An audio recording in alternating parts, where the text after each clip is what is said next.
Republik Indonesia, Bapak Profesor Dr. Haji Mahfud MD. Kepadanya kami persilakan.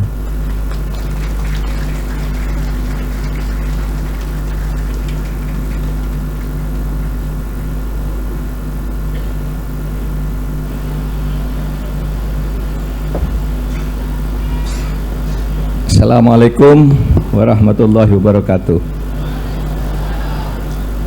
Saya kangen baca sholawat seperti waktu jadi santri dulu. Saya ngajak kita semua baca sholawat burdah 3 bait.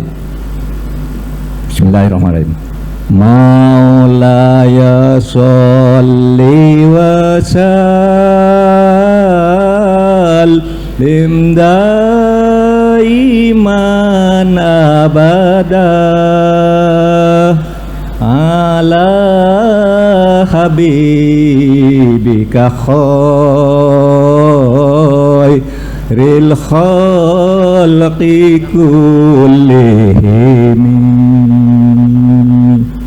huwal habibul ladzi turja syafa'atuhu likulli haulim minal ahwali muqtahimi ya rabbi bil mustafa baligh maqasidana waghfir lana ma madha ya wasi'al karami. Terima kasih.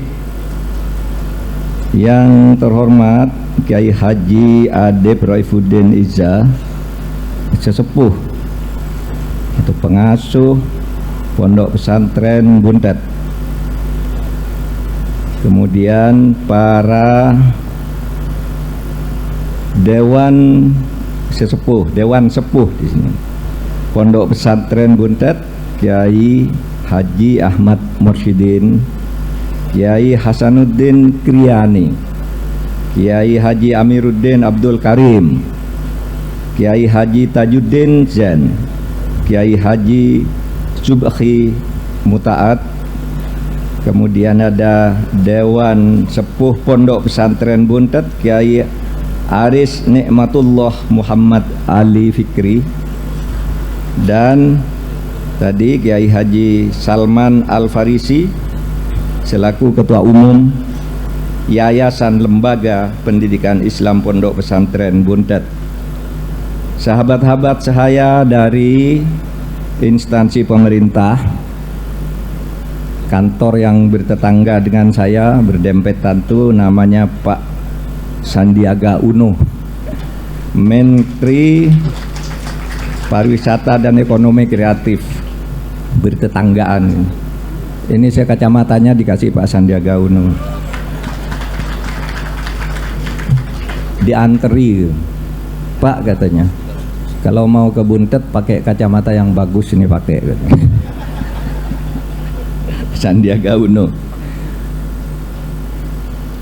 Deputi 6 Kemenko Polhukam Pak Janidri M. Gafar. Lalu ada Bapak Bupati, Pak Bupati tadi sudah bersama. Kemudian yang mewakili Mabes Polri ini Bapak Konwes Budi dan Kapolres Pak Arif, dan hadirin para wali santri, para ustadz yang berbahagia, para pengasuh tentu saja, para santriwan, santriwati dan wali santri, saudara sekalian yang terhormat, para kiai. Hari ini kita hadir untuk turut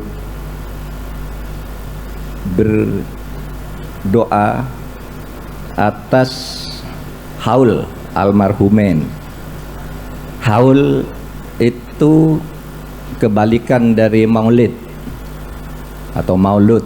Kalau haul itu peringatan hari wafat, mengenang hari wafat. Kalau maulid itu peringatan hari lahir. Jadi biasanya peringatan hari lahir itu menjadi tradisi hampir di seluruh dunia, hari ulang tahun. Tapi kalau haul itu rasanya hanya ada di pesantren yang memperingati hari wafatnya seseorang yang berjasa kepada masyarakat. Itu haul. Jarang orang mengadakan peringatan hari meninggal. Aslinya dari pesantren, lalu sekarang terkadang masuk juga udah mulai ke keluarga-keluarga yang biasanya pernah nyantri. Oh ya, sana ada haul, di tempat saya diadakan haul juga untuk ayah, ibu, nenek gitu. Tapi munculnya dari pesantren.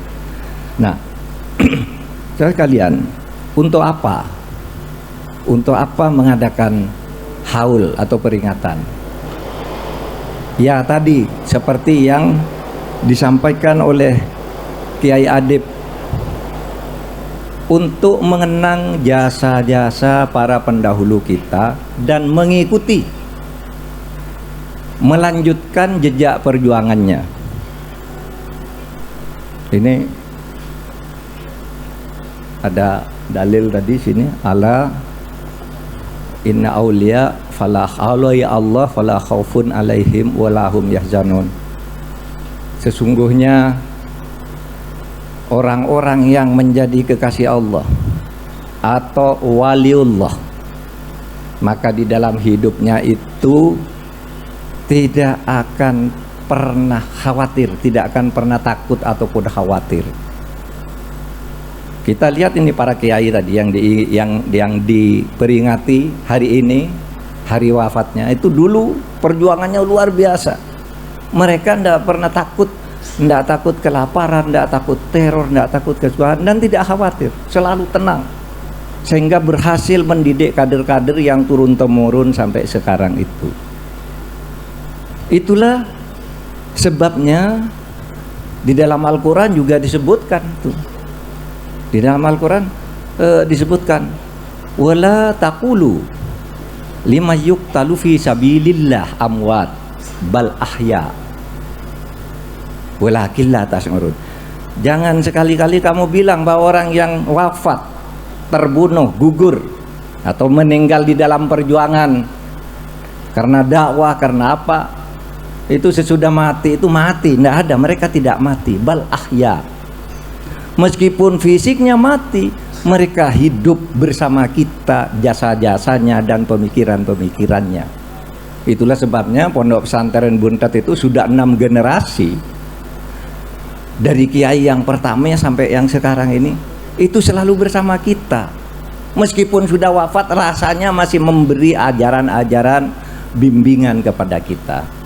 Inilah saudara sekalian pentingnya mengadakan haul, mengenang mereka, mendoakan mereka, dan meniru jejak perjuangannya, meneruskan langkah perjuangannya. Khusus untuk pondok pesantren di Indonesia, karena saya hadir di sini sebagai wakil pemerintah di bidang politik, hukum, dan keamanan, maka ingin saya sampaikan bahwa pondok pesantren ini telah berjasa besar melahirkan negara kesatuan Republik Indonesia. Saudara, saya sering mengatakan gini, kalau dulu pondok pesantren tidak mengajak umat Islam untuk membangun Indonesia sebagai negara yang merdeka, Indonesia tidak akan pernah ada. Kalau misalnya dulu banyak orang yang berjuang, yang berjasa luar biasa tuh, misalnya Bung Karno, Rajiman, dan lain-lain. Misalnya umat Islam, pondok pesantren katakan, tidak usah ikut lah, biar sendiri, tidak jadi. Misalnya kita tidak usah ikut karena dasarnya bukan negara Islam, karena Pancasila misalnya, orang Islam tidak ikut, tidak jadi negara ini. Karena para kiai di pondok pesantren itu Lalu sesudah berijtihad, berdebat di antara mereka, lalu mari kita dirikan negara merdeka ini sebagai prasyarat agar Indonesia, umat Islam bisa maju karena punya negara sendiri yang merdeka. Karena apa? Kemerdekaan itu adalah jalan untuk menuju cara beribadah bagi umat Islam, cara hidup baik bagi seluruh rakyat Indonesia. Kalau dikaitkan dengan kaidah usul fikih itu kan bunyinya begini aja orang mendirikan negara: mala yatimmul wajib illa bihi fahuwa wajib. Jika sesuatu tugas dari Allah tidak bisa dilakukan, kalau kamu tidak mempunyai sesuatu yang lain, maka sesuatu yang lainnya wajib juga adanya. Jika untuk beribadah kepada Allah kamu tidak bisa beribadah dengan baik, kalau kamu tidak punya negara merdeka, maka mempunyai negara merdeka itu wajib hukumnya. Itu sebabnya lalu para ulama kita dulu mengerahkan umat Islam, ayo berjuang, ayo berjihad mendirikan negara kesatuan Republik Indonesia. Sehingga misalnya sesudah merdeka pun masih keluar resolusi jihad dari Kiai Hasyim Asy'ari. Negara merdeka harus dipertahankan sebagai apa? Kata Kiai Hasyim Asy'ari, sebagai fardu ain. Fardu ain, coba, fardu ain itu wajib bagi setiap orang. Kalau fardu kifayah bisa diwakilkan kepada orang. Kalau fardu ain wajib bagi setiap orang Islam itu membela negara kesatuan Republik Indonesia. Oleh sebab itu tadi kalau ada lagu Indonesia Raya disambung dengan ya lal waton, syubbanul waton, itu nyambung gitu. Itu kecintaan kepada tanah air. Indonesia Raya ya, merdeka, bangunlah jiwanya, bangunlah bangsanya. Lalu kita juga ada tuh ya lal waton, ya lal waton, ya lal waton hubbul waton minal iman. Kalau di terjemahan bebas, tidak di dalam sudah syair lagu tadi, terjemahan bebas itu ya lal waton, aduhai tanah airku, aduhai tanah airku. Mencintai tanah air itu bagian dari iman, bukan rukun iman. Kalau rukun iman itu sudah 6, bagian dari cabang-cabang iman itu. Karena apa? Karena saya ingin beribadah harus punya tanah air, tanah air ini harus dicintai. Maka disebut Indonesia biladi anta unwanul fakhoma. Indonesia ini negaraku, negeriku. Hai Indonesia, engkau adalah panji-panji martabatku, engkau adalah tanda kehormatanku. Kullu may ya'ti kayauman, barang siapa yang datang mengganggumu akan kusikat habis, kujatuhkan di bawah dulimu. Itu nasionalisme yang paling tinggi yang lahir dari semangat kepesantrenan. Saudara, ungkapan yang sama dalam bahasa Arab pada tahun-tahun sesudah Sumpah Pemuda itu ada di Aceh. Di Aceh itu ada lagu rakyat berbahasa Arab. Apa bunyinya? Gini: ya abna ana jinsana Indonesia, kum min naumikum wandur ila watnikum. Wahai anak-anakku, kita ini, jenis kita ini, kebangsaan kita ini adalah Indonesia. Ini lagu bahasa Arab tahun 1930 di Aceh. Lalu sambung, watoni anta abunli salithun min abawaini, watoni anta hayati wa muna nafsi wa aini. Coba, ini lagu kecintaan terhadap tanah air tuh. Itu apa artinya? Wahai tanah airku, engkau adalah hidupku, gantungan hidupku.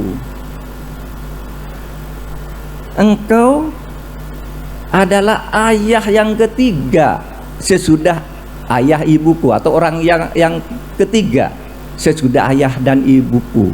Watoni antabunli, wahai tanah airku, engkau adalah orang tuaku. Siapa? Salithun min abawaini, orang tua yang ketiga sesudah ayah dan ibuku. Itu refleksi cinta kepada tanah air. Sehingga dikatakan watoni anta hayati, watoni nafsi wa muna nafsi wa aini. Wahai tanah airku, engkau gantungan hidupku dan engkau adalah cita-citaku. Engkau adalah tujuanku di dalam perjuangan hidup ini. Nah, itu refleksi tanah air yang berkaitan dari pesantren ke pesantren, dari umat Islam ke umat Islam. Sehingga jangan diragukan bahwa umat Islam ini ikut mempunyai andil yang sangat besar untuk membangun negara ini. Dan tidak boleh ada umat Islam yang mau merusak negara ini dengan secara ideologi dan bentuk negara kesatuannya. Itulah tanda kecintaan kita kepada tanah air. Dan karena itu sesudah pesantren berjuang habis, sesudah Indonesia merdeka menjadi NKRI, maka Indonesia ini memberi tempat yang bagus kepada para santri untuk ikut ngurus negara. Ada yang jadi tentara, coba.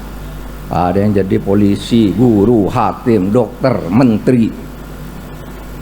Itulah hasil perjuangan para pendiri negara kita yang kemudian bergabung di dalam sebuah nasionalisme. Nasionalisme Indonesia itu mencampurkan antara nasionalisme Islam terhadap Indonesia dan nasionalisme kebangsaan lainnya. Oleh sebab itu pesantren ini bertugas untuk ini. Saudara, apa yang harus dijelaskan dari haul ini? Akhirnya saya ingin katakan yang harus dilanjutkan adalah kehebatan, ketekunan dan kesabaran para almarhumin. Para almarhumin yang sekarang kita haulkan ini hari ini. Kita tiru perjuangannya, kesabarannya. Betapa mereka mendidik ribuan santri, itu tidak mudah loh. Saya pernah jadi pesantren misalnya. Saya pernah menjadi santri. Wah, mereka itu sabar sekali ngajari. Sampai misalnya ngajarin bahasa Arab sampai saya bisa domer misalnya. Domer itu ada 14 gitu. Saya masih kecil lagi. Domer itu subjek. Manusia subjek, apakah sendirian, berdua, laki-laki, perempuan. Hafal. Huwa huma hum, hiya huma hunna, anta antuma antum, anti antuma antunna ana nahnu. Hafal saya 14. Kalau di Indonesia kan sama. Saya makan, kamu makan. Mereka makan, kamu perempuan makan. Makan. Kalau bahasa Arab beda. Ada 14 macam. Kamu menulis, dia menulis, huwa yaktubu. Kalau kamu berdua menulis, huwa huma yaktubani, yaktubu yaktubani, yaktubuna, taktubu, naktu, dan seterusnya. Ada 14. Sementara ini tadi domer, wazannya ke samping itu ada 35. Disuruh hafal sama kiai, coba. Sehingga ada kata dari wazan itu lalu diringkas, yang paling pokok ada 10. Katanya apa? Fa'ala yaf'alu fa'lan fahuwa fa'ilun wa dhalaka maf'ulun uf'ul la taf'ul maf'alun maf'alun maf'alun. Coba jumlah. Satu kata bisa dipecah menjadi 140 dan itu harus hafal. Itu di pesantren. Saya dulu membayangkan ini untuk apa? Tapi sesudah saya besar, sudah saya bekerja, wah ini penting. Agar orang tidak sembarang. Sehingga saudara kita menjadi tahu orang itu, misalnya kalau sudah belajar di pesantren, beda orangnya. Misalnya bilang la ilaha illallah tidak selalu sama. Kalau yang benar tuh la ilaha illallah, tiada Tuhan selain Allah. Tapi kalau orang sembarangan nggak ngerti bahasa Arab, dibaca begini, la ilaha illallah. Kalau Allah yang dipendek, yang di depan tuh pendek, bukan la tapi la ilaha illallah, itu salah. Karena artinya sungguh Tuhan itu bukan Allah kalau Allahnya pendek. Maka kiai mengajar itu, ya salah kamu pakai penjalin itu, coba baca itu, salah, cetet, salah, cetet sampai apa? Oke, kiai, kalau gitu, la ilaha illallah, salah lagi, ilallah itu tidak ada Tuhan kepada Allah kalau ilallah, illa belum lagi makhraj, kata sane dan zane, tausiah dan tauziah gitu. Kalau orang pesantren tahu salah benar, salah benar. Nah saudara, itu hebatnya para kiai sesudah itu lalu mengajarkan ilmu-ilmu yang diperlukan di dalam kehidupan sosial kemasyarakatan, bukan hanya fikih. Maka saudara, saya ketika di pesantren itu sudah hafal saya kaidah 86 kaidah dalam ketatanegaraan, dalam politik, hukum, hafal saya dalam bahasa Arabnya. Itu tadi satu, ma la yatimul wajib illa bihi fa huwa wajib, ma la yudraku kulluhu la yutraku julluhu. Ya, darul mafasid muqaddamun ala jalbil masoleh. Sehingga kemarin waktu saya ketika berdebat di DPR itu kan ada orang mengatakan gitu, ada orang DPR, di dalam hukum itu kalau tidak ada perintah tidak boleh dilakukan. Loh, saya bilang kalau orang pergi ke WC tidak ada perintah boleh enggak? Boleh. Dalilnya ada enggak? Enggak ada. Iya kan?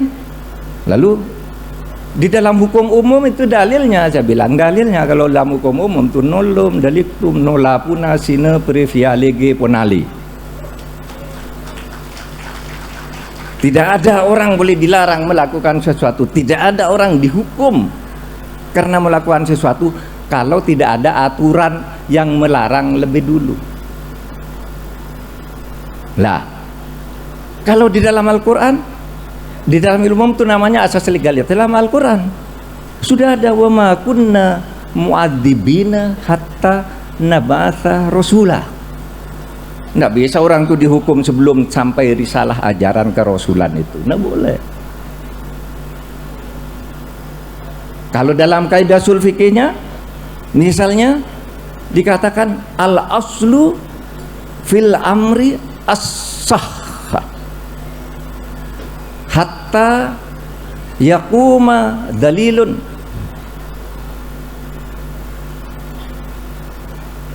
Al-bata lani al-batan lahu wala wa tahrim. Itu setiap sesuatu itu sah dilakukan hingga datang hatta yaquma dalilul batalan wa tahrim, sampai datang dalil yang menyatakan bahwa itu dilarang, itu batal dan haram. Nah baru, kalau tidak ada enggak apa-apa. Nah kaidah begini di pesantren itu banyak. Lalu orang belajar fakultas hukum belajarnya dalam bahasa Latin semua. Loh, kok sepertinya ini sudah ada. Saya bilang waktu saya belajar hukum yang rumit-rumit, sepertinya ini sudah ada di pesantren itu hanya jadi bahasa Latin aja. Ini hanya jadi bahasa Inggris saja. Di bahasa Arabnya sudah banyak ini. Sehingga bagi orang pesantren itu lalu menjadi lebih mudah untuk mengaplikasikan faham-faham keagamannya di dalam faham ketatanegaraan dan politik modern. Nah inilah saudara yang harus diwarisi dan dilanjutkan dari perjuangan para almarhumin tadi itu. Mereka dengan sabarnya mengajarkan ini semua, mengajar kita kesadaran bernegara, kesadaran kita cinta kepada tanah air kita. Nah saudara, demikian mari kita berdoa untuk nanti tentu saja untuk para almarhumin mendapat surganya dan pondok pesantren ini menjadi amal jariahnya yang pahalanya terus bersambung selama tugas-tugas kepesantrenan dilanjutkan oleh kita. Saya ingin menutup ngajak kita membaca sholawat askil. Sholawatnya NU. Allahumma sholli ala sayyidina Muhammad wa ashghilid zalimin bidzalimin wa akhrijna min bainihim salimin.